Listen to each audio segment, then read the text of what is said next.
Now shifting focus, 2 days after the Unnao survivor and her mother were dragged out from Delhi's India Gate while protesting against former BJP MLA Kuldeep Sengar's suspended sentence in the Unnao rape case, the survivor has met leader of opposition in Lok Sabha Rahul Gandhi and also Sonia Gandhi at 10 Janpath. Following the meeting, the Unnao rape survivor told India Today that both Sonia and Rahul Gandhi were moved to tears after hearing her plight. She has also demanded that the trial be moved to a Congress-ruled state, citing safety concerns. The survivor also expressed her desire to meet the Prime Minister and the President over the shocking judgment. Meanwhile, the court order has triggered a political and legal showdown. Sources have told India Today that the CBI is likely to challenge the Delhi High Court's decision in the Supreme Court. ये कौन सा न्याय है? एक व्यक्ति जो हत्या और गैंग रेप का दोषी पाया जाता है, जो उम्र कैद की सजा काट रहा था, वो 6 साल में रिहा हो जाता है, 6 साल में उसको बेल मिल जाती है। ये कौन सा न्याय है? क्या इस देश में बेटियों के लिए न्याय होगा? क्या इस देश में बेटियों के लिए कोई जगह है? और जब वो बेटी और उसकी माँ, और सबको पता है कि उस बेटी के साथ क्या क्या हुआ, गैंग रेप ही नहीं, उसके पिता की, उसके चाचा की हत्या हुई, जिसके दोषी पाए गए हैं कुलदीप सिंह सेंगर। जब वो बेटी और उसकी माँ शांतिपूर्ण तरीके से बैठकर इंडिया गेट पे प्रदर्शन कर रहे थे, तो उनको जिस बर्बरता से, जिस नृशंसता से दिल्ली पुलिस घसीट रही थी, ये तमाचा है एक सभ्य समाज पर। मेरी अपील है कोर्ट से कि इसका स्वतः संज्ञान ले और इस मामले को पलटे। अरे विक्टिम पीएम से मिलना चाहती थी, नहीं मिले, तो सबका सहारा कौन? राहुल गांधी। ऐसे जो पीड़ित है, प्रताड़ित है, उसके लिए राहुल गांधी है। तो राहुल गांधी जी ने फ़ोन करके बुलाया और महिलाओं के पक्ष में खड़ा होने वाली एक बहुत बड़ी फाइटर है योगिता भयानक भी साथ में गई। उन्होंने इंडिया गेट पर धरना भी दिया था। तो इसी से पता लगता है कि दलितों के प्रति, महिलाओं के प्रति हमारे प्रधानमंत्री जी का क्या रुख है। And India Today's Rajdeep Sardesai interacted with the Unnao survivor about her meeting with the Gandhis and also the comments made by UP Minister Om Prakash Rajbhar. Listen in.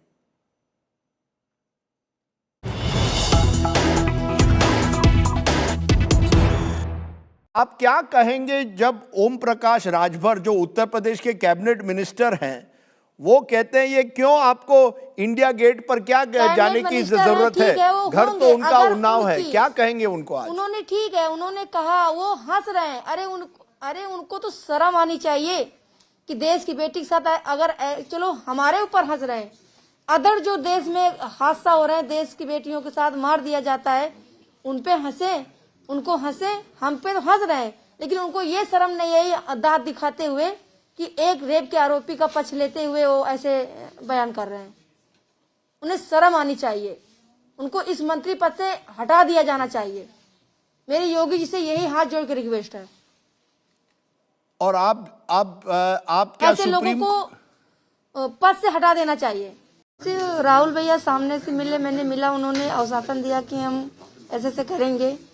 और मैं तो प्राइम मिनिस्टर से भी मिलने को बोला है, और माननीय प्रधानमंत्री से मिलने को बोला है, माननीय अमित शाह जी से मिलने को बोला है, जो मुझे देश की सुरक्षा सीआरपीएफ की दे रखी है। माननीय राष्ट्रपति महोदय जी से, द्रौपदी मुर्मू जी से मिलने के लिए बोला है, ताकि हमसे मिले। वो एक लेडीज हैं, एक लड़की का दर्द समझेंगी कि उसके साथ में कैसे अन्याय हुआ है। मैं सबसे, क्योंकि मेरे साथ में रेप किया, उसके बाद में मेरे पिता को मार दिया गया जी। 2019 मेरा एक्सीडेंट कराया गया, और उनकी मौसी जो सरोज दीदियां हैं, उनकी मौसी बोल रही मेरा बेटा निर्दोष है।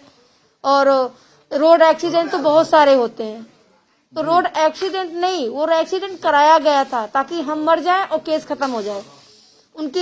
उनका बेटा बाइज्जत बरी हो जाएगा। तो ये मेरे साथ अन्याय हुआ है। क्या आप चाहती है कि राहुल गांधी को, क्या आपने कहा कि हमें एक कांग्रेस शासित राज्य में जाना है जहां आपको लगता है सेंगर की पहुंच नहीं है? क्या आपको डर है कि सेंगर कहीं भी पहुंच सकते हैं? जी, हमें डर है, सेंगर कहीं भी पहुंच सकते हैं और कहीं भी मरवा सकते हैं। अब मेरी रोजी रोटी बंद हो गई है, क्योंकि मेरे हस्बैंड ड्यूटी नहीं जा पा रहे हैं। मेरे बच्चे हैं दो, एक 1 साल का बच्चा है, एक 2 साल का बच्चा है। मेरी सास विकलांग है, परिवार में कोई सदस्य नहीं रह गया। पिता को तो मार ही दिया वो लोग, जो मेरे पिताजी को मार दिया वो लोग सारे लोग बाहर हैं। मेरे चाचा ने ऐसा क्या कर रखा? उन्होंने ना किसी बेटी को छेड़ा, ना ही किसी बेटी के साथ रेप किया और ना ही किसी के साथ कुछ किया।